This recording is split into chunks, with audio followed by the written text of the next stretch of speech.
ਪੁੱਚੋ ਕਲਾਂ ਦੇ ਸੇਵਕਾਂ ਦਾ ਅਥਾਹ ਪਿਆਰ ਵੇਖ ਕੇ ਬਾਬਾ ਜੀ ਰੂਮੀ ਤੋਂ ਸ਼ਾਮ ਨੂੰ ਪਿੰਡ ਵੱਲ ਨੂੰ ਤੁਰ ਪਏ। ਲੋਹੜੀ ਵਾਲਾ ਦਿਨ ਸੀ। ਮੀਂਹ ਥੋੜਾ ਥੋੜਾ ਵਰਸ ਰਿਹਾ ਸੀ। ਬਾਬਾ ਜੀ ਖੇਸ ਦੀ ਬੁੱਕਲ ਮਾਰ ਕੇ ਚਲਦੇ ਚਲਦੇ ਟਿੱਬੇ ਵਾਲੀ ਜਗ੍ਹਾ ਦੇ ਪਿੱਛੇ ਜੋ ਬੇਰੀ ਸੀ, ਜੋ ਅੱਜ ਵੀ ਮੌਜੂਦ ਹੈ, ਉਹਦੇ ਹੇਠਾਂ ਆ ਕੇ ਬੈਠ ਗਏ। ਉਸ ਖੁੱਲ੍ਹੀ ਚਰਾਂਤ ਝਿੜੀ ਵਿੱਚ ਨੱਥੂ ਸਿੰਘ ਮਜ਼੍ਹਬੀ ਸਿੱਖ ਬੱਕਰੀਆਂ ਵਾਪਸ ਪਿੰਡ ਵੱਲ ਲਿਜਾ ਰਿਹਾ ਸੀ। ਬਾਬਾ ਜੀ ਨੇ ਬਚਨ ਕੀਤਾ, ਗੁਰਮੁਖਾ, ਪਿੰਡ ਦੇ ਕੁਝ ਬੰਦਿਆਂ ਨੂੰ ਸਾਡੇ ਆਉਣ ਬਾਰੇ ਸੁਨੇਹਾ ਦੇ ਦੇਣਾ।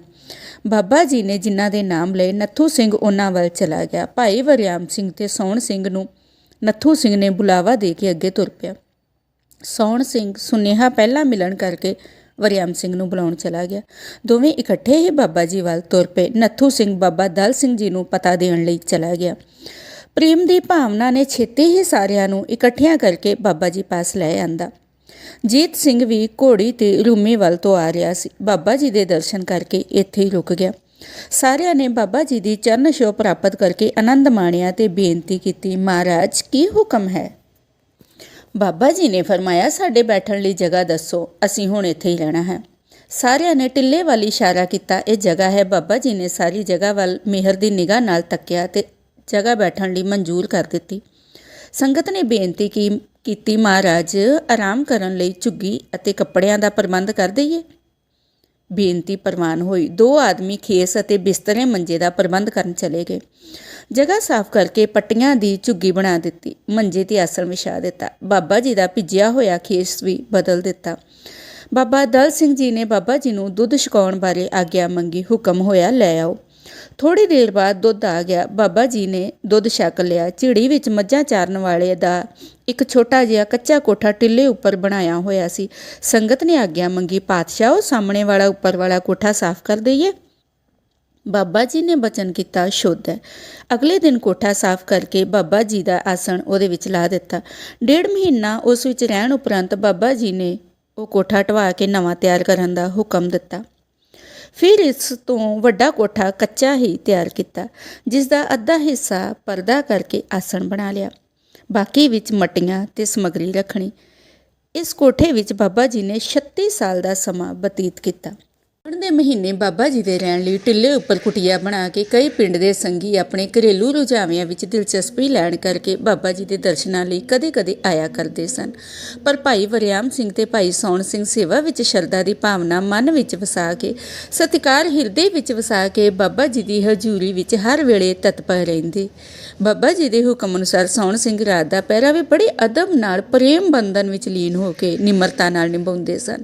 ਜਦ ਪਿੰਡ ਵਿੱਚ ਬਾਬਾ ਜੀ ਦੇ ਪੱਕੇ ਤੌਰ ਤੇ ਪੁੱਚੋ ਵਿੱਚ ਆਉਣ ਬਾਰੇ ਖਬਰ ਫੈਲ ਗਈ ਤਾਂ ਹੋਰ ਵੀ ਪ੍ਰੇਮੀ ਰਾਤ ਦੇ ਪਹਿਰੇ ਤੇ ਆਉਣ ਲੱਗ ਪਏ। ਪਰ ਪਹਿਰੇ ਦੀ ਦੇਖ ਰੇਖ ਸੌਣ ਸਿੰਘ ਦੀ ਹੁੰਦੀ ਸੀ। ਕਈ ਵਾਰ ਬਾਬਾ ਜੀ ਨੇ ਕਿਸੇ ਦਾ ਨਾਮ ਲੈ ਕੇ ਵੀ ਪਹਿਰੇ ਲਈ ਬੁਲਾ ਲੈਣਾ। ਬਾਬਾ ਜੀ ਨੇ ਸੌਣ ਸਿੰਘ ਨੂੰ ਬਚਨ ਕੀਤਾ ਕਿ ਸੌਣ ਸਿੰਘ, ਹੁਣ ਤੁਸੀਂ ਵੀ ਸੰਗਤ ਵਾਂਗ ਸੇਵਾ ਵਿੱਚ ਰਿਹਾ ਕਰੋ, ਘਰੇਲੂ ਕੰਮਕਾਜ ਵੀ ਨਾਲ ਨਾਲ ਕਰਦੇ ਰਿਹਾ ਕਰੋ। ਸੌਣ ਸਿੰਘ ਨੇ ਇੱਕ ਦਿਨ ਬੇਨਤੀ ਕੀਤੀ, ਮਹਾਰਾਜ ਮੈਨੂੰ ਛੁੱਟੀ ਦੇ ਦਿਓ। ਬਾਬਾ ਜੀ ਨੇ ਛੁੱਟੀ ਦਾ ਕਾਰਨ ਪੁੱਛਿਆ। ਉੱਤਰ ਵਿੱਚ ਸੌਣ ਸਿੰਘ ਨੇ ਕਿਹਾ, ਮਹਾਰਾਜ, ਪਿੰਡ ਦੇ ਲੋਕ ਕਹਿਣਗੇ ਕਿ ਬਾਬਾ ਜੀ ਪਾਸੋਂ ਪੈਸੇ ਲੈਂਦਾ ਹੈ। ਆਪ ਜੀ ਦੀ ਮਿਹਰ ਸਦਕਾ ਮੇਰੇ ਕੋਲ ਬਹੁਤ ਕੁਝ ਹੈ। ਮੇਰੇ ਉੱਪਰ ਮਿਹਰ ਦੀ ਦ੍ਰਿਸ਼ਟੀ ਕਰਕੇ ਮੈਨੂੰ ਸਬਰ, ਸੰਤੋਖ, ਸੇਵਾ ਭਾਵ ਤੇ ਸ਼ਰਧਾ ਬਖਸ਼ ਦਿਓ। ਸ੍ਰੇਸ਼ਟ ਬੁੱਧੀ ਵਾਲਾ ਉੱਤਰ ਸੁਣ ਕੇ ਬਾਬਾ ਜੀ ਪ੍ਰਸੰਨ ਹੋਏ ਤੇ ਕਹਿਣ ਲੱਗੇ, ਚੰਗਾ, ਫਿਰ ਤੁਹਾਡੇ ਪਾਸੋਂ ਘਰ ਬੈਠਿਆ ਹੀ ਸੇਵਾ ਲੈ ਲਿਆ ਕਰਾਂਗੇ। ਜਦ ਵੀ ਬਾਹਰ ਤੋਂ ਆਉਣ ਵਾਲੀ ਸੰਗਤ ਦੂਰ ਦੁਰੇਡੇ ਦੀ ਹੁੰਦੀ ਤਾਂ ਰਾਤ ਦੀ ਰਿਹਾਇਸ਼ੀ ਪ੍ਰਬੰਧ ਸੌਣ ਸਿੰਘ ਦੇ ਘਰ ਹੁੰਦਾ। ਇਹ ਸੇਵਾ ਸੌਣ ਸਿੰਘ ਨੂੰ ਕਈ ਸਾਲ ਨਸੀਬ ਹੁੰਦੀ ਰਹੀ। ਰੱਬੇ ਪਰਉਪਕਾਰ, ਰੱਬੇ ਜੋਤ, ਕਲਯੁਗੀ ਜੀਵਾਂ ਦਾ ਉਧਾਰ ਕਰਨ ਲਈ ਮਾਨਸ ਦੇਹੀ ਧਾਰਨ ਕਰਨ ਵਾਲੇ ਮਹਾਂਪੁਰਖ ਬਾਬਾ ਮਹਾਂ ਹਰਨਾਮ ਸਿੰਘ ਜੀ ਟਿੱਲੇ ਦੇ ਉੱਪਰ ਬਿਰਾਜਮਾਨ ਹਨ।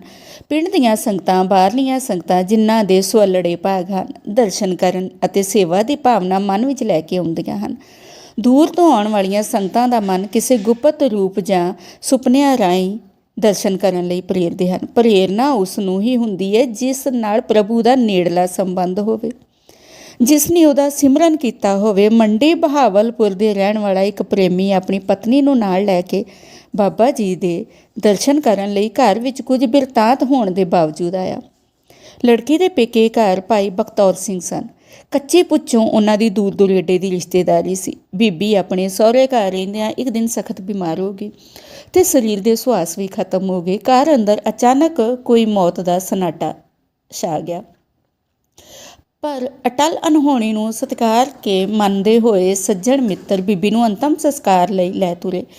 ਅੱਧ ਵਿਚਕਾਰ ਘੜੀ ਭੰਨਣ ਦੇ ਸਮੇਂ ਮ੍ਰਿਤਕ ਸਰੀਰ ਨੂੰ ਧਰਤੀ ਉੱਪਰ ਰੱਖ ਕੇ ਘੜੀ ਭੰਨੀ, ਅਚਾਨਕ ਬੀਬੀ ਦਾ ਪੈਰ ਹਰਕਤ ਵਿੱਚ ਆਇਆ।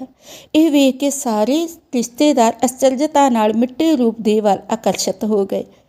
ਕੁਝ ਸਮੇਂ ਬਾਅਦ ਦੂਜਾ ਪੈਰ ਵੀ ਹਰਕਤ ਵਿੱਚ ਆਇਆ। ਹੌਲੀ ਹੌਲੀ ਬੀਬੀ ਨੇ ਆਵਾਜ਼ ਦੇ ਕੇ ਸੀੜੀਆਂ ਦੀ ਰੱਸੀ ਕੱਟਣ ਲਈ ਕਿਹਾ। ਆਖਰ ਇਹ ਚੱਲ ਕੇ ਘਰ ਵਾਪਸ ਆ ਗਈ। ਘਰ ਵਿੱਚ ਸੋਗ ਖੁਸ਼ੀ ਵਿੱਚ ਬਦਲ ਗਿਆ। ਘਰ ਆਏ ਹਰ ਪ੍ਰਾਣੀ ਵਿੱਚ ਬੀਬੀ ਦੇ ਜੀਵਨ ਵਾਪਸ ਆਉਣ ਬਾਰੇ ਪੁੱਛਣ ਦੀ ਕਾਹਲੀ ਜਾਂ ਤਾਂਘ ਜਾਂ ਉਤਸੁਕਤਾ ਸੀ। ਜਦੋਂ ਬੀਬੀ ਨੂੰ ਪੁੱਛਿਆ ਗਿਆ ਤਾਂ ਜਵਾਬ ਵਿੱਚ ਉਸਨੇ ਕਿਹਾ, ਯਮ ਮੇਰੀ ਰੂਹ ਨੂੰ ਲਿਜਾ ਰਹੇ ਸਨ। ਰਸਤੇ ਵਿੱਚ ਮਹਾਂਪੁਰਖ ਮਿਲ ਗਏ। ਉਹਨਾਂ ਨੇ ਮੇਰੀ ਰੂਹ ਦੀ ਖਲਾਸੀ ਜਮਾਂ ਤੋਂ ਕਰਵਾਈ। ਮਹਾਂਪੁਰਖਾਂ ਨੇ ਆਪਣਾ ਡੇਰਾ ਵੀ ਦੱਸਿਆ ਕਿ ਅਸੀਂ ਪੱਕੇ ਪੁੱਚੋ ਉਰੂਮੇ ਵਾਲੇ ਦੇ ਨਾਮ 'ਤੇ ਬਿਰਾਜਦੇ ਹਾਂ। ਬੁੱਤ ਤੋਂ ਅਲੱਗ ਹੋਈ ਰੂਹ ਨੂੰ ਮਿਲਾਉਣ ਵਾਲੇ ਮਹਾਤਮਾ ਪ੍ਰਤੀ ਸ਼ਰਧਾ ਭਾਵਨਾ ਨੇ ਮਨ ਵਿੱਚ ਆਪਣਾ ਵਿਲੱਖਣ ਹੀ ਵਜੂਦ ਕਾਇਮ ਕਰ ਲਿਆ। ਹਰ ਵੇਲੇ ਮਨ ਉਹਨਾਂ ਬਖਸ਼ਣਹਾਰ ਮਹਾਂਪੁਰਖਾਂ ਦੀ ਯਾਦ ਵਿੱਚ ਵਿਆਕੁਲ ਰਹੇ ਤੇ ਦਰਸ਼ਨਾਂ ਲਈ ਉਤਾਵਲਾ ਹੋਇਆ ਰਹੇ। ਸੁਭਾਗਾ ਦਿਨ ਵੀ ਆ ਗਿਆ ਜਿਸ ਸਮੇਂ ਪਤੀ ਪਤਨੀ ਦੀ ਤਿਆਰੀ ਬਾਬਾ ਜੀ ਦੇ ਅਸਥਾਨ ਦੇ ਦਰਸ਼ਨਾਂ ਲਈ ਹੋ ਗਈ। ਅਣਜਾਣ ਰਸਤੇ ਤੋਂ ਸੂਹ ਲੈਂਦੇ ਹੋਏ ਬਾਬਾ ਜੀ ਦੇ ਅਸਥਾਨ ਟਿੱਲਾ ਸਾਹਿਬ ਦੇ ਨੇੜੇ ਪਹੁੰਚ ਗਏ। ਪਹਿਰੇਦਾਰ ਦੇ ਪਾਸ ਬੇਨਤੀ ਕੀਤੀ, ਬਾਬਾ ਜੀ ਦੇ ਦਰਸ਼ਨ ਕਰਨੇ ਹਨ। ਕੋਈ ਜਵਾਬ ਨਾ ਆਉਣ ਦੀ ਉਡੀਕ ਵਿੱਚ ਹੀ ਦਿਨ ਛਿਪਣ ਦੇ ਨੇੜੇ ਹੋ ਗਿਆ। ਦੋਨਾਂ ਨੇ ਕੱਚੀ ਪੁੱਚੋਂ ਰਿਸ਼ਤੇਦਾਰੀ ਵਿੱਚ ਚਲੇ ਜਾਣ ਬਾਰੇ ਵਿਚਾਰ ਕਰਕੇ ਕਿ ਕੱਲ੍ਹ ਆ ਕੇ ਦਰਸ਼ਨ ਕਰ ਲਵਾਂਗੇ। ਦਰਸ਼ਨ ਨਾ ਹੋਣ ਕਰਕੇ ਮਨ ਵਿੱਚ ਥੋੜ੍ਹੀ ਨਿਰਾਸ਼ਤਾ ਜੀ ਲੈ ਕੇ ਕੱਚੀ ਪੁੱਚੋ ਵੱਲ ਤੁਰ ਪਏ। ਖੇਤਾਂ ਵਿੱਚ ਦੀ ਗਏ ਰਸਤੇ ਦੀ ਸਮਝ ਨਾ ਪਈ। ਹੁਣ ਦੀ ਤਰ੍ਹਾਂ ਸੜਕਾਂ ਆਦਿ ਨਹੀਂ ਸਨ। ਛੋਟੀਆਂ ਛੋਟੀਆਂ ਪੱਗ ਡੰਡੀਆਂ ਪਿੰਡ ਤੋਂ ਪਿੰਡ ਨੂੰ ਹੁੰਦੀਆਂ ਸਨ। ਨੇੜੇ ਹੀ ਕੰਮ ਕਰ ਰਹੇ ਜ਼ਿਮੀਂਦਾਰਾਂ ਪਾਸੋਂ ਰਸਤਾ ਪੁੱਛਣ ਲੱਗੇ।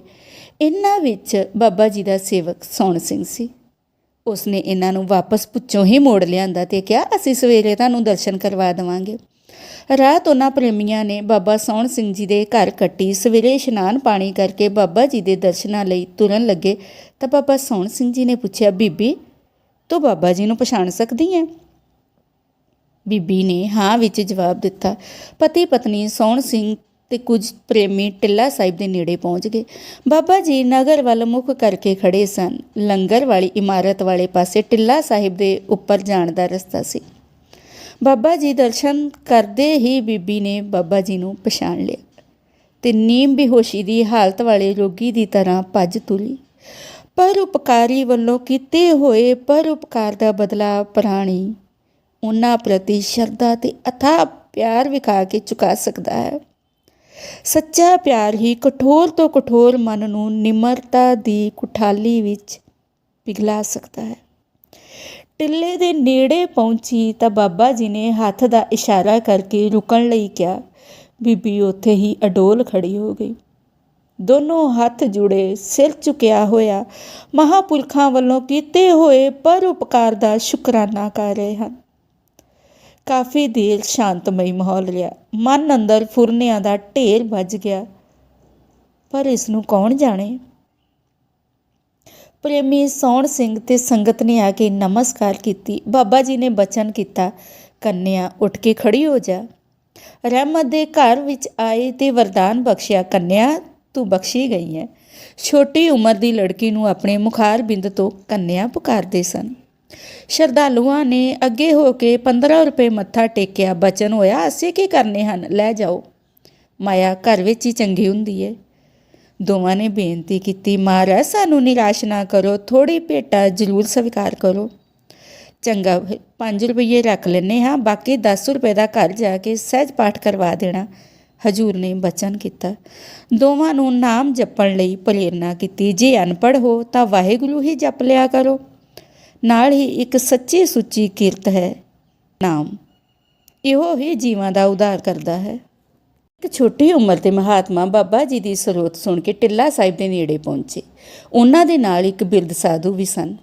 ਦਮਦਮਾ ਸਾਹਿਬ ਦੇ ਦਰਸ਼ਨਾਂ ਨੂੰ ਜਾਂਦੇ ਹੋਏ ਕੱਚੀ ਪੁੱਚੋ ਤੋਂ ਬਾਬਾ ਜੀ ਦੀ ਅਸਥਾਨ ਦਾ ਅਤੇ ਬਾਬਾ ਜੀ ਦਾ ਦਰਸ਼ਨ ਕਰਨ ਲਈ ਇੱਥੇ ਪਹੁੰਚੇ। ਬਾਬਾ ਜੀ ਪ੍ਰਾਕਿਰਤਿਕ ਨਜ਼ਾਰੇ ਦੇ ਕਾਦਰ ਦੀ ਕੁਦਰਤ ਵਿੱਚ ਮਸਤ ਬੈਠੇ ਸਨ। ਚੇਤ ਦਾ ਮਹੀਨਾ ਸੀ, ਬੂੰਦਾਬਾਂਦੀ ਹੋ ਰਹੀ ਹੈ। ਕਿੱਕਰ, ਬੇਰੀਆਂ, ਜੰਡ, ਕਰੀਰਾਂ ਅਤੇ ਵਣਾਂ ਦੇ ਹੇਠਾਂ ਤਰ੍ਹਾਂ ਤਰ੍ਹਾਂ ਦੀ ਵਨਸਪਤੀ। ਪੱਛਮ ਵਾਲੇ ਪਾਸੇ ਕੱਚਾ ਤਲਾਬ, ਬ੍ਰਿਸ਼ ਉੱਪਰ ਮੋਰ ਬੈਠੇ ਹਨ ਤੇ ਹੋਰ ਪੰਛੀ ਬੋਲ ਕੇ ਮਨ 'ਤੇ ਅਚਰਜ ਹੀ ਪ੍ਰਭਾਵ ਪਾ ਰਿਹਾ। ਤਰਕਾਲਾਂ ਪਈਆਂ ਤਾਂ ਸੂਰਜ ਨਿਤਨੇਮ ਦੀ ਤਰ੍ਹਾਂ ਦਿਨ ਭਰ ਪ੍ਰਕਾਸ਼ ਦੇ ਭੰਡਾਰੇ ਬਖਸ਼ਦਾ ਹੋਇਆ ਪੱਛਮ ਵਿੱਚ ਰਾਤ ਦੀ ਗੋਦ ਵੱਲ ਵੱਧਦਾ ਜਾ ਰਿਹਾ। ਰਹਿਰਾਸ ਦਾ ਸਮਾਂ ਹੋ ਗਿਆ, ਘੜਿਆਲ ਵੱਜੇ, ਆਰਤੀ ਉਤਾਰੀ ਗਈ ਤੇ ਸੰਖ ਪੂਰਿਆ ਗਿਆ। ਪਾਠ ਸ਼ੁਰੂ ਹੋਇਆ। ਸਾਰੀ ਸੰਗਤ ਨੇ ਆਨੰਦਮਈ ਰਸ ਮਾਣਿਆ। ਭੋਗ ਤੋਂ ਉਪਰੰਤ ਸਾਰੀ ਸੰਗਤ ਬਾਬਾ ਜੀ ਦੇ ਦਰਸ਼ਨ ਕਰਨ ਵਾਰੀ ਟਿੱਲੇ ਉੱਪਰ ਗਈ। ਬਾਬਾ ਜੀ ਨੇ ਸਭ ਦੀ ਕੁਸ਼ਲਤਾ ਪੁੱਛੀ ਤੇ ਸਾਰਿਆਂ ਨੂੰ ਲੰਗਰ ਵਿੱਚ ਪ੍ਰਸ਼ਾਦਾ ਛਕਣ ਲਈ ਹੁਕਮ ਕੀਤਾ। ਸਮੂਹ ਸੰਗਤ ਨੂੰ ਜਿਵੇਂ ਹੁਕਮ ਆਸਣ ਲਾਉਣ ਦਾ ਸੀ, ਸਾਰੇ ਹੀ ਰਾਤ ਨੂੰ ਅਲਵਿਦਾ ਕਹਿਣ ਲਈ ਆਰਾਮ ਵਿੱਚ ਹੋ ਗਏ। ਬਾਲਕ ਸਾਧੂ ਵੀ ਬਾਬਾ ਜੀ ਦੇ ਪ੍ਰਤੱਖ ਦਰਸ਼ਨ ਕਰਕੇ ਮਨ ਦਾ ਖਿਆਲ ਦੌੜਾ ਰਿਹਾ ਸੀ ਕਿ ਇਹੋ ਜਿਹੇ ਮਹਾਂਪੁਰਖਾਂ ਦੇ ਦਰਸ਼ਨ ਕਰਕੇ ਕੋਈ ਫਿਕਰ ਮਨ ਵਿੱਚ ਨਹੀਂ ਰਹਿਣਾ ਚਾਹੀਦਾ। ਇੱਥੋਂ ਤਾਂ ਬਿਨਾਂ ਮੰਗੇ ਹੀ ਸਭ ਮਿਲ ਜਾਂਦਾ ਹੈ। ਇਸ ਤਰ੍ਹਾਂ ਦੇ ਵਿਚਾਰਾਂ ਅੰਦਰ ਡੁੱਬਿਆ ਹੋਇਆ ਮਨ ਨੀਂਦ ਦੀ ਗੋਦ ਵਿੱਚ ਜਾ ਸਮਾਇਆ। 4 ਵਜੇ ਘੰਟੀ ਵੱਜੀ। ਸਾਰੀ ਸੰਗਤ ਨੂੰ ਇਹ ਸਿਗਨਲ ਸੀ ਕਿ ਇਸ਼ਨਾਨ ਕਰੋ। ਸਰੀਰ ਦੀ ਸ਼ੁੱਧਤਾ ਕਰਕੇ ਨਿਤਨੇਮ ਕਰਨ ਲਈ ਉੱਠ ਕੇ ਬੈਠ ਜਾਓ। ਕੁਝ ਸਮੇਂ ਬਾਅਦ ਪਿੰਡ ਵਿੱਚੋਂ ਪ੍ਰਸ਼ਾਦੇ ਤੇ ਲੱਸੀ ਆ ਗਈ। ਸ਼ਰਾ ਕਰਨ ਉਪਰੰਤ ਸਾਰੀ ਸੰਗਤ ਨੂੰ ਮਿੱਸੇ ਪ੍ਰਸ਼ਾਦੇ ਤੇ ਲੱਸੀ ਛਕਾਉਣ ਦੀ ਹਿਦਾਇਤ ਕੀਤੀ। ਬਿਰਧ ਸਾਧੂ ਤੇ ਬਾਲਕ ਨੇ ਭੋਜਨ ਕਰਨ ਉਪਰੰਤ ਆਗਿਆ ਲਈ ਸੀ। ਬਾਬਾ ਜੀ ਦੇ ਕੋਲ ਕਾਫੀ ਸੰਗਤ ਬੈਠੀ ਸੀ ਜੋ ਕਿ ਆਪਣੀਆਂ ਬੇਨਤੀਆਂ ਕਰ ਰਹੇ ਸਨ। ਬਾਬਾ ਜੀ ਕਿਸੇ ਨੂੰ ਵਰਦਾਨ ਬਖਸ਼ਦੇ ਤੇ ਕਿਸੇ ਨੂੰ ਤਾੜਨਾ ਕਰਦੇ। ਸੰਗਤ ਦੇ ਚਲੇ ਜਾਣ 'ਤੇ ਬਾਬਾ ਜੀ ਨੇ ਬਾਲਕ ਸਾਧੂ ਨੂੰ ਪੁੱਛਿਆ, ਬੇਟੇ ਕਿੱਥੇ ਜਾਣਾ? ਪਾਤਸ਼ਾਹ, ਦਮਦਮਾ ਸਾਹਿਬ ਦੇ ਦਰਸ਼ਨ ਕਰਨ ਜਾਣਾ ਹੈ। ਬਾਲਕ ਸਾਧੂ ਨੇ ਨਿਮਰਤਾ ਸਹਿਤ ਉੱਤਰ ਦਿੱਤਾ, ਹਜੂਰ ਪ੍ਰਸੰਤਾ ਦੇ ਘਰ ਵਿੱਚ ਆਇਆ ਨੇ ਪੰਕਤੀ ਦਾ ਉਚਾਰਨ ਕੀਤਾ। ਇੱਛਾ ਪੂਰਕ ਸਰਬ ਸੁਖ ਦਾਤਾ, ਹਰ ਜਾ ਕੇ ਵਸ ਹੈ ਕੰਮ ਤੇ ਨਾ। ਤਨਾਸਰੀ ਮਹੱਲਾ ਚੌਥਾ, ਅੰਗ 669। ਪੰਕਤੀ ਸੁਣਦਿਆਂ ਬਾਲਕ ਸਾਧੂ ਨੂੰ ਪ੍ਰਤੀਤ ਹੋਇਆ ਕਿ ਬਨਸਪਤੀ ਵੀ ਬਾਣੀ ਉਚਾਰਨ ਕਰ ਰਹੀ ਹੈ। ਖਲਕਤ ਦੇ ਸੱਚੇ ਪਾਤਸ਼ਾਹ ਦੇ ਮੁਖਾਰ ਬਿੰਦ ਤੋਂ ਮਿੱਠੇ ਬੋਲ ਨਿਕਲੇ, ਜਾਓ ਸ਼ੁੱਧ ਹੈ। ਬਚਨ ਸੁਣਨ ਉਪਰੰਤ ਆਪਣੇ ਬਿਰਧ ਸਾਧੂ ਨੂੰ ਨਾਲ ਲੈ ਕੇ ਦਮਦਮਾ ਸਾਹਿਬ ਦੇ ਦਰਸ਼ਨਾਂ ਲਈ ਚਲਾ ਗਏ। ਸਮਾਂ ਪਾ ਕੇ ਇਹ ਸਾਧੂ ਸੰਤ ਆਤਮਾ ਸਿੰਘ ਜੀ ਦੇ ਰੂਪ ਵਿੱਚ ਕਲਯੁਗੀ ਜੀਵਾਂ ਦਾ ਉਧਾਰ ਕਰਦੇ ਰਹੇ। ਇਹਨਾਂ ਦਾ ਬਚਪਨ ਦਾ ਨਾਮ ਭਾਨ ਸਿੰਘ ਸੀ। ਇਹ ਪਰਮ ਪਦਵੀ ਬਾਬਾ ਜੀ ਦੇ ਬਚਨ ਸਦਕਾ ਪਾਈ। ਦੁਨੀਆਦਾਰੀ ਦੀ ਸੱਤਾ ਤੋਂ ਉੱਚਾ ਉੱਠ ਕੇ ਪਰਮੇਸ਼ਰ ਵਿੱਚ ਲੀਨ ਹੋ ਗਏ ਤੇ ਸ੍ਰੇਸ਼ਟ ਪਦਵੀ ਪਾ ਲਈ। ਬਾਬਾ ਵਧਾਵਾ ਸਿੰਘ ਜੀ ਲਹਿਰੇ ਵਾਲਿਆਂ ਨਾਲ ਮਿਲਾਪ। ਭੁੱਚੋ ਕਲਾਂ ਤੋਂ 3 ਕੁ ਮੀਲ ਦੇ ਫਾਸਲੇ ਨਾਲ ਰੇਲ ਪਟੜੀ ਪਟਿਆਲੇ ਦੇ ਨੇੜੇ ਸਥਿਤ ਪਿੰਡ ਲਹਿਰਾ ਖਾਨਾ ਹੈ। ਉਂਝ ਤਾਂ ਨੇੜੇ ਤੇੜੇ 5 ਲਹਿਰੇ ਹਨ, ਪਰ ਲਹਿਰਾ ਖਾਨਾ ਦਾ ਮਹਾਂਪੁਰਖਾਂ ਦੇ ਇਤਿਹਾਸ ਨਾਲ ਖਾਸ ਸੰਬੰਧ ਆ। ਇੱਥੇ ਪੁਰਾਣਾ ਡੇਰਾ ਹੈ ਜਿੱਥੇ ਸੰਤ ਕਾਬਲ ਸਿੰਘ ਜੀ ਰਹਿੰਦੇ ਸਨ। ਨਿਰਮਲੇ ਸਾਧੂਆਂ ਦਾ ਅਸਥਾਨ ਹੋਣ ਕਰਕੇ ਸੰਤ ਵਧਾਵਾ ਸਿੰਘ ਜੀ ਵੀ ਇੱਥੇ ਬਿਰਾਜਮਾਨ ਸਨ। ਆਪ ਜੀ ਦਾ ਜਨਮ ਪਿੰਡ ਜਖੇਪਲ ਜੋ ਹਰਿਆਣਾ ਵਿੱਚ ਹੋਇਆ। ਆਪ ਬਚਪਨ ਵਿੱਚ ਆਪਣੀ ਭੂਆ ਜੀ ਕੋਲ ਲਹਿਰਾ ਖਾਨਾ ਗਏ ਤੇ ਉੱਥੇ ਹੀ ਰਹਿਣ ਲੱਗ ਪਏ। ਡੇਰੇ ਦੇ ਮਹਾਤਮਾ ਨਾਲ ਆਪ ਜੀ ਦਾ ਇਤਨਾ ਪਿਆਰ ਹੋ ਗਿਆ ਕਿ ਵਿਦਿਆ ਦੀ ਜੋਤ ਵੀ ਪ੍ਰਾਪਤ ਹੋ ਗਈ। ਵਿਦਿਆ ਪੜ੍ਹਨੀ ਤੇ ਲਿਖਣੀ ਆਪ ਜੀ ਦੀ ਰੂਹ ਦੀ ਖੁਰਾਕ ਬਣ ਗਈ। ਆਪਣੇ ਲਿਖਣ ਵਿੱਚ ਇਤਨੀ ਨਿਪੁੰਨਤਾ ਹਾਸਲ ਕਰ ਲਈ ਕਿ ਸ਼੍ਰੀ ਗੁਰੂ ਗ੍ਰੰਥ ਸਾਹਿਬ ਜੀ ਦੇ ਸਰੂਪ ਅਤੇ ਪੋਥੀਆਂ ਹੱਥ ਨਾਲ ਲਿਖਦੇ ਸਨ। ਲਹਿਰੇ ਖਾਨੇ ਇਹਨਾਂ ਦੇ ਹੱਥ ਲਿਖੇ ਸਰੂਪ ਅੱਜ ਵੀ ਮੌਜੂਦ ਹਨ। ਸਰਦਾਰ ਗੁਰਦਿੱਤ ਸਿੰਘ ਸੇਮਾ ਵਾਲਾ ਬਾਬਾ ਜੀ ਦੇ ਦਰਸ਼ਨਾਂ ਲਈ ਆਇਆ। ਮਿਜਾਜ ਪੁੱਛਣ ਉਪਰੰਤ ਬਾਬਾ ਜੀ ਨੇ ਹੁਕਮ ਕੀਤਾ, ਗੁਰਦਿੱਤ ਸਿੰਘ, ਸਾਡਾ ਗੁਟਕਾ ਬਿਰਦ ਹੋ ਗਿਆ, ਇਸ ਲਈ 5 ਗ੍ਰੰਥੀ ਲਿਆ ਕੇ ਦੇਵੀਂ। ਗੁਰਦਿੱਤ ਸਿੰਘ ਨੇ ਬੇਨਤੀ ਕੀਤੀ, ਹਜੂਰ ਗੁਟਕਾ ਕਿੱਥੋਂ ਲੈ ਕੇ ਆਉਣਾ ਹੈ? ਹੁਕਮ ਹੋਇਆ, ਲਹਿਰੇ ਖਾਨੇ ਸੰਤ ਵਧਾਵਾ ਸਿੰਘ ਜੀ ਸ਼੍ਰੀ ਗੁਰੂ ਗ੍ਰੰਥ ਸਾਹਿਬ ਜੀ ਦੇ ਸਰੂਪ ਹੱਥ ਨਾਲ ਲਿਖਦੇ ਹਨ। ਉਹਨਾਂ ਨੇ ਇੱਕ ਗੁਟਕਾ ਲਿਖਿਆ ਹੈ ਤੇ ਪ੍ਰਣ ਕੀਤਾ ਹੈ ਕਿ ਜੋ ਇਸ ਨੂੰ ਮੰਗ ਕੇ ਲਵੇਗਾ ਉਹਨੂੰ ਇਹ ਪੋਥੀ ਦੇਵਾਂਗਾ। ਗੁਰਦਿੱਤ ਸਿੰਘ ਨੇ ਲਹਿਰੇ ਖਾਨੇ ਜਾਣ ਲਈ ਆਗਿਆ ਲਈ ਤਾਂ ਹਜੂਰ ਨੇ 5 ਰੁਪਏ ਵੀ ਦੇ ਦਿੱਤੇ ਤੇ ਬਚਨ ਕੀਤਾ ਕਿ ਉਹਨਾਂ ਨੂੰ ਦੇ ਆਵੀਂ। ਗੁਰਦਿੱਤ ਸਿੰਘ ਲਹਿਰੇ ਖਾਨੇ ਪਹੁੰਚ ਗਿਆ। ਡੇਰੇ ਦੀ ਪੁੱਛ ਪੜਤਾਲ ਕਰਕੇ ਸੰਤ ਵਧਾਵਾ ਸਿੰਘ ਜੀ ਨੂੰ ਨਮਸਕਾਰ ਕੀਤੀ। ਨਿਮਰਤਾ ਨਾਲ 5 ਗ੍ਰੰਥੀ ਪੋਥੀ ਦੀ ਮੰਗ ਕਰ ਦਿੱਤੀ। ਸੰਤ ਵਧਾਵਾ ਸਿੰਘ ਜੀ ਨੇ ਦੌਲਤ ਖਾਨਾ ਤੇ ਗੁਟਕਾ ਮੰਗਣ ਦਾ ਵੇਰਵਾ ਪੁੱਛਿਆ। ਗੁਰਦਿੱਤ ਸਿੰਘ ਨੇ ਸਾਰੀ ਵਿਥਿਆ ਸੁਣਾ ਦਿੱਤੀ ਤੇ 5 ਰੁਪਏ ਵੀ ਅੱਗੇ ਰੱਖ ਦਿੱਤੇ। ਸੰਤਾਂ ਨੂੰ ਜਿਸ ਘੜੀ ਦਾ ਇੰਤਜ਼ਾਰ ਸੀ ਉਹ ਆ ਗਈ। ਜ਼ਿੰਦਗੀ ਦੀ ਰੇਲ ਮੇਂ ਹਰ ਕੋਈ ਸਵਾਰ ਹੈ, सबको अपनी अपनी मंजिल का इंतजार है। ਅੱਜ ਉਹ ਮੰਜ਼ਿਲ ਪਾ ਲਈ। ਹਰ ਇਨਸਾਨ ਆਪਣੀ ਕੀਤੀ ਹੋਈ ਮਿਹਨਤ ਦਾ ਫਲ ਪਾ ਕੇ ਪ੍ਰਸੰਨ ਹੁੰਦਾ ਹੈ। ਖੁਸ਼ੀ ਵਿੱਚ ਮਨ ਝੂਮਦਾ ਹੈ। ਰੋਮ ਰੋਮ ਖੂਨ ਦੇ ਕਤਰੇ ਕਤਰੇ ਵਿੱਚ ਪਰ ਸੰਨਤਾ ਦੇ ਚਿੰਨ੍ਹ ਦਿਖਾਈ ਦਿੰਦੇ ਹਨ। ਇਹ ਅਵਸਥਾ ਸੰਤ ਵਧਾਵਾ ਸਿੰਘ ਦੀ ਹੋ ਗਈ। ਇੰਤਜ਼ਾਰ ਅੱਜ ਹਕੀਕਤ ਵਿੱਚ ਬਦਲ ਗਿਆ। ਮਨ ਦੀ ਧਾਰਨਾ ਪੂਰੀ ਹੋ ਗਈ। ਗੁਟਕਾ ਲਿਆ ਕੇ ਆਦਰ ਸਹਿਤ ਗੁਰਦਿੱਤ ਸਿੰਘ ਜੀ ਨੂੰ ਦਿੱਤਾ ਤੇ 5 ਰੁਪਈਏ ਵੀ ਵਾਪਸ ਲੈ ਜਾਣ ਲਈ ਕਹਿ ਦਿੱਤਾ। ਗੁਰਦਿੱਤ ਸਿੰਘ ਨੇ ਪੋਥੀ ਤੇ 5 ਰੁਪਈਏ ਲਿਆ ਕੇ ਬਾਬਾ ਜੀ ਦੇ ਅੱਗੇ ਰੱਖ ਦਿੱਤੇ। ਹਜ਼ੂਰ ਨੇ ਪੈਸੇ ਵੇਖ ਕੇ ਹੁਕਮ ਕੀਤਾ ਕਿ ਹੁਣੇ ਹੀ ਵਾਪਸ ਦੇ ਕੇ ਆ। ਜੇ ਪੈਸੇ ਲੈਣ ਤੋਂ ਇਨਕਾਰ ਕਰਨ ਤਾਂ ਰੱਖ ਕੇ ਵਾਪਸ ਆ ਜਾਵੀਂ ਤੇ ਕਹਿਣਾ ਕਿ ਮੋੜਨੇ ਹਨ ਤਾਂ ਆਪ ਆ ਕੇ ਮੋੜ ਦੇਣ। ਗੁਰਦਿੱਤ ਸਿੰਘ ਫਿਰ ਪੈਸੇ ਲੈ ਕੇ ਗਿਆ ਤੇ ਜਾ ਕੇ ਵਿਥਿਆ ਸੁਣਾਈ। ਕੁਝ ਦੇਰ ਬਾਅਦ ਗੁਰਦਿੱਤ ਸਿੰਘ ਜੀ ਬਾਬਾ ਜੀ ਕੋਲ ਵਾਪਸ ਆ ਪਹੁੰਚ ਗਿਆ। ਪਿੰਡ ਸੇਮੇ ਜਾਣ ਦੀ ਆਗਿਆ ਮਿਲਣ ਤੇ ਗੁਰਦਿੱਤ ਸਿੰਘ ਸੇਮੇ ਚਲਾ ਗਿਆ। ਸੰਤ ਵਧਾਵਾ ਸਿੰਘ ਜੀ ਕੁਝ ਸਮੇਂ ਬਾਅਦ ਆਪ ਹੀ ਪਹੁੰਚ ਗਏ। ਬਾਬਾ ਜੀ ਨੂੰ ਨਮਸਕਾਰ ਕਰਕੇ ਅੱਗੇ ਵਧੇ ਤਾਂ ਬਾਬਾ ਜੀ ਇਉਂ ਮਿਲੇ ਜਿਵੇਂ ਮੁੱਦਤਾਂ ਦੇ ਵਿਛੜੇ ਮਿਲਦੇ ਆ। ਗ੍ਰਹਿਸਥ ਦੇ ਪੁਰਸ਼ ਮਿਲ ਕੇ ਕਬੀਲਦਾਰੀ ਦੇ ਸਮੁੰਦਰ ਵਿੱਚ ਗੋਤੇ ਖਾਂਦੇ ਹਨ, ਪਰ ਸੰਤ ਜਨ ਮਿਲਦੇ ਹਨ ਤਾਂ ਪਿਆਰੇ ਪ੍ਰਭੂ ਦੀ ਉਸਤਤੀ ਇੱਕ ਦੂਜੇ ਪ੍ਰਤੀ ਪੇਸ਼ ਕਰਦੇ ਹਨ। ਕੁਝ ਬਚਨ ਸੁਣਨ ਤੋਂ ਬਾਅਦ ਸੰਤ ਵਧਾਵਾ ਸਿੰਘ ਜੀ ਨੇ 5 ਰੁਪਈਏ ਬਾਬਾ ਜੀ ਅੱਗੇ ਰੱਖ ਕੇ ਬੇਨਤੀ ਕੀਤੀ, ਹਜ਼ੂਰ, ਮੈਂ ਇਹ ਪੈਸੇ ਨਹੀਂ ਲੈਣੇ। ਮੇਰੀ ਦਿਲੀ ਖੁਆਇਸ਼ ਪੂਰੀ ਹੋ ਗਈ ਹੈ। ਇਹ ਪੋਥੀ ਸਦਕਾ ਹੀ ਆਪ ਜੀ ਦੇ ਦਰਸ਼ਨ ਹੋਏ ਹਨ। ਮੇਰੀ ਇਹੀ ਇੱਛਾ ਸੀ ਕਿ ਰਹਿਮਤ ਦੇ ਘਰ ਆ ਕੇ ਦਾਸ ਲਈ ਸੇਵਾ ਬਖਸ਼ੋ। ਬਾਬਾ ਜੀ ਨੇ ਬੇਨਤੀ ਸੁਣਨ ਪਿੱਛੋਂ ਬਚਨ ਕੀਤਾ, ਸੇਵਾ ਲੈਣੀ ਹੈ, ਇਹ 5 ਰੁਪਈਏ ਵੀ ਲੈ ਜਾਓ ਤੇ ਸਾਡੀ ਮਾਤਾ ਨਮਿਤ ਸਹਿਜ ਪਾਠ ਕਰਵਾ ਦਿਓ। ਬਾਕੀ ਜੋ ਅਸੀਂ ਦੇਵਾਂਗੇ ਉਹ ਮੋੜਨਾ ਨਹੀਂ। ਇਹ ਬਚਨ ਸੁਣ ਕੇ ਸੰਤ ਵਧਾਵਾ ਸਿੰਘ ਜੀ ਨੇ ਹੱਥ ਜੋੜ ਕੇ 7 ਬਚਨ ਕਿਹਾ, ਜਾਓ, ਸ਼ੁੱਧ ਹੈ। ਬਾਬਾ ਜੀ ਪ੍ਰਸੰਨਤਾ ਦੇ ਘਰ ਵਿੱਚ ਆਏ। ਸੰਤ ਵਧਾਵਾ ਸਿੰਘ ਜੀ ਲਹਿਰੇ ਖਾਨੇ ਗਏ। ਸਹਿਜ ਪਾਠ ਸ਼ੁਰੂ ਕਰ ਦਿੱਤਾ। ਭੋਗ ਦਾ ਸਮਾਂ ਬਾਬਾ ਜੀ ਪਾਸ ਭੇਜ ਦਿੱਤਾ। ਬਾਬਾ ਜੀ ਨੇ 11 ਰੁਪਈਏ, 1 ਸੇਰ ਖੰਡ, 1 ਸੇਰ ਘਿਓ, 1 ਸੇਰ ਆਟਾ ਭੇਜ ਦਿੱਤਾ। ਇਸ ਤਰ੍ਹਾਂ ਪਾਠਾਂ ਦੀ ਮਰਿਆਦਾ ਚੱਲਦੀ ਰਹੀ। ਬਾਬਾ ਜੀ ਭੋਗ ਦੇ ਸਮੇਂ ਇਹ ਸਮੱਗਰੀ ਭੇਜਦੇ ਰਹੇ। ਪਹਿਲਾਂ ਇਹ ਸੇਵਾ ਭਾਈ ਗੁਰਦੀਪ ਸਿੰਘ ਜੀ ਸੇਮਾ ਪਿੰਡ, ਫਿਰ ਭਾਈ ਬਾਂਦਰ ਵਾਲੇ ਸਰਵਣ ਸਿੰਘ ਨਿਭਾਉਂਦੇ ਰਹੇ। ਕਦੇ ਕਦੇ ਭਾਈ ਰਤਨ ਸਿੰਘ ਜੀ ਡਰੌਲੀ ਵਾਲੇ ਵੀ ਇਹ ਸੇਵਾ ਕਰਦੇ ਸਨ। ਇਸ ਜੁਗਤੀ ਨਾਲ ਬਾਬਾ ਜੀ ਸੰਤ ਵਧਾਵਾ ਸਿੰਘ ਜੀ ਦੀ ਮਨ ਦੀ ਭਾਵਨਾ ਪੂਰੀ ਕਰਦੇ ਰਹੇ।